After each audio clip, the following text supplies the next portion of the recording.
Good morning, welcome back to the channel. Today I'm going to talk to you guys a little bit, and this is going to be a short one because I'm like dying to fish. If you're looking, we got some overcast, a little bit of drizzle, feeling some topwater action this morning. But I was going to talk to you guys quickly about kayak fishing, getting into it, what you need to know and what you actually need to have. Because with the kayak fishing just booming over the past 2 years or so, there's a lot of stuff on the market and a lot of stuff in our face all the time as far as buy me, buy this, but what do you actually need? So first things first, you need a kayak, preferably a fishing kayak, because you're gonna have things like rod holders in the back, and it's gonna be designed just to help you do that. Now, you can spend as much as you want to in this department, and the higher end is getting bigger and bigger as far as what's out there. Or you can get it more intro level. I was in the Sundolphin Journey forever, recently upgraded to the three waters Big Fish 103. But yeah, you definitely need a kayak first, obviously. I want to make sure you have one of these guys, a paddle. Now this is another area that you can spend a ton of money on, but my question is like, why? It's literally a stick to push ourselves around the water. So my advice is, don't spend a ton of money on a paddle. I'm rocking an Ozark Trail paddle, and it's literally done everything I've ever needed it to.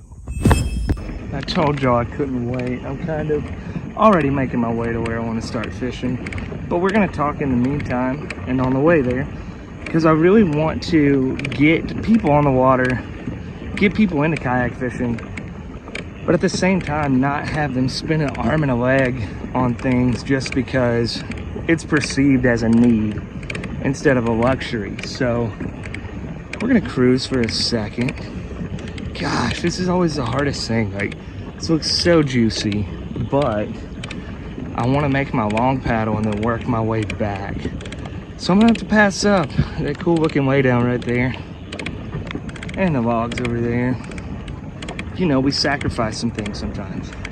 Okay, so probably the most important part of what I'm gonna talk about is what's around my neck right now. And if you're going to kayak fish, not only that, if you're gonna fish on any type of watercraft or be on the water, you need to wear a PFD or a life jacket of some kind. And a lot of people say, oh, I can swim, I'm good. Okay, what if you bonk your head? What if you're unconscious? What if a million factors? Wear the PFD, okay?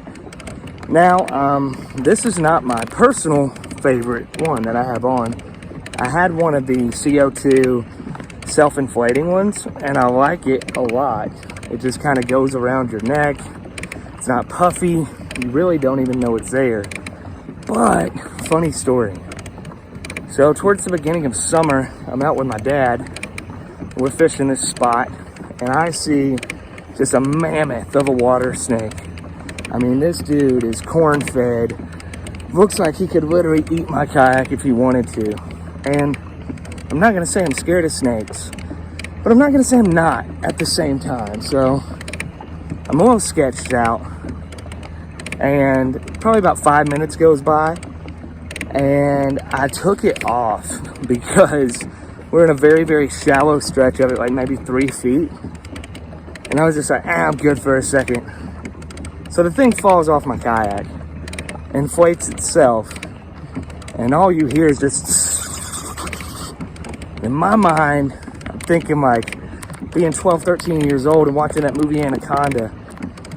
And I'm like, this thing has come back for me, like, this is what I get for taking off my PFD. And of course my dad just made fun of me forever. But, summary, I gotta replace the CO2 cartridge. But do not get on the water without one. You just never know, guys. And there are countless boating accidents, people drowning every summer. And obviously we want to keep that number down. We want everybody to stay safe. So buy a PFD of some type. Do not get in a kayak without one. So this kayak comes equipped with 2 of them. There's one on the other side of me just like it. But rod holders, if you are fishing out of a kayak, I know my Sundolphin had one on each side of me, and then it had like pretty much a rod holder right where, you can't see that, right where my paddle drive would be now. This one's got the 2 on each side. It doesn't have an additional one as far as that goes, but it does have like the rod tip protector. So I can kind of sneak one down beside me and still have 3.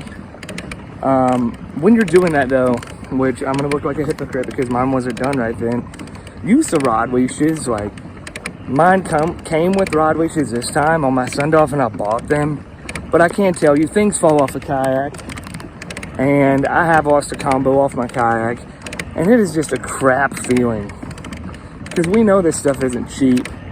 Most of us, fishing is a hobby, it's a side thing, so the money we put towards it isn't always at a surplus amount. We're kind of saving to get the things we want, so you don't want those things falling off the side of your kayak. Use your rod leashes. Mine is kind of set up to where I could add another and kind of expand. I'm going to show you guys what I'm talking about with that. It's got the tracks on both sides right here, and they're also in the back. And the way it's set up, these tracks are kind of universal for a lot of different accessories. Your kayak may have one. I need to really look and explore and see what I want to mount on mine. But I definitely think I could use another rod holder somewhere. But yeah, so if you get a kayak with those tracks, that is going to open some doors as far as modifications you can make or things that are going to make it easier for you when you're out. So yeah, we're still rocking along. I've got to get up around this point and pretty much go equal distance down the opposite bank. That's gonna be my stretch today. You can probably tell I'm a little winded. It's not always like the most convenient way to fish, but I've got one more thing to talk to you guys about. But I will go ahead and say, like, on that note, it's not the easiest way to get on the water. Sometimes it's a pain, but it is so absolutely gratifying and rewarding to know if you're kind of the underdog on big water like this. I feel like we get scoffed at sometimes, like, look at that loser, blah, blah, blah, blah. But there's just something rewarding when you kind of, ooh, something busted up there.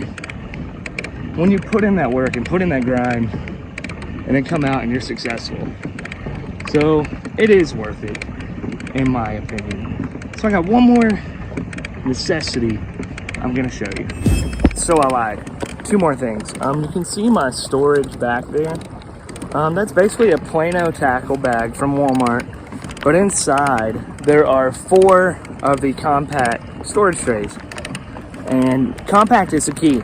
For storage on a kayak, you can't really be lugging like the grandpa style tackle box where everything, including like your snacks, your social security card, the title to your car, all that stuff is kind of in your tackle box because it's big enough for that. You've got to go compact and you've got to go practical. I highly recommend the Plano Edge boxes, and another one I really like is the Lure Lock for crankbait. So it's all about finding things that are small and slim but hold a lot of stuff. That's the ticket. Small but hold a lot of stuff. That's what you want. All right, so we are at the point where we're ready to get down to business, but the MVP of yak gear, guys, right here. Do not go fishing without a net, okay? Took me a lot of lost fish, avoidable lost fish, before I kind of swallowed my pride and bought a net. Buy the net. You will thank me later. You will thank yourself later. So, just to recap, I want to help you guys get on the water, but I also want to help you guys not break the bank. I've had a few of you reach out to me just about new to kayak fishing and just general questions, and I'm hoping this video can help you guys. I will say, obviously I didn't cover it all. I'm just kind of talking while I'm paddling to my fishing spot. But if you have any questions, don't hesitate to reach out to me. I may know the answer, I may not, but I'll be able to talk to someone that does and get it back to you. So that's gonna be it. I'm about to stand up and get to work in this point, man.